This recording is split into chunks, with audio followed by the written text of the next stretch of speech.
Deri me tani, qeveria e vendit gjithmonë ka ndërmarrë hapa në kurriz të bizneseve, duke limituar fitimin dhe duke mos bërë asgjë për konsumatorin si shtet. Tash duhet të ndërmerr hapa konkret për të ballafaquar me krizën. Projekt ligji për çmimin e tavanit, i cili është në diskutim e sipër, ka plot mangësi, ai nuk duhet të jetë udhërrëfys i zhvillimit ekonomik të Kosovës, por duhet të jetë kontrollues në rastet e jashtëzakonshme, kur është gjendja e jashtëzakonshme. Prandaj, qeveria nuk ka ndërmarrë as hap për të ulë të vëshën, as hap për të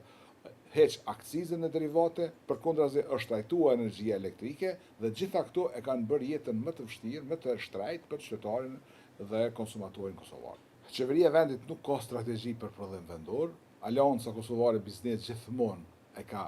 mbështet ekonominë dhe prodhuesin vendor, e ka inkuraju shtetin gjithmonë të nxit politika zhvillimore për ta, por themi me plot të drejtë se prodhuesit vendor janë në një gjendje tepër të rëndë, të pa mbështetura nga askush, të përbuzur nga secili edhe nga vetë konsumatorë në shumicën e rasteve, ku më të drejtë kërkojnë dhe thonë pse prodhimi vendor është kaq shtrejt, por energjia elektrike në Kosovë është më e shtrejta në Ballkanin Perëndimor, po ashtu edhe derivatet e naftës, shërbimet, gjitha këto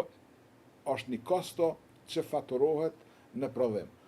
Prandaj subvencionet dhe mbështetja për prodhimin vendor, madje në Kosova është harruar dhe kjo nuk po ndodh. Pra e vlerësojmë shumë që qeveria aktuale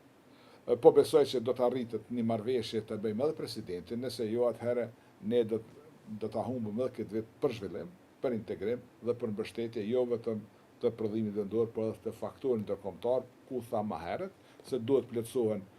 parafërsisht rreth 40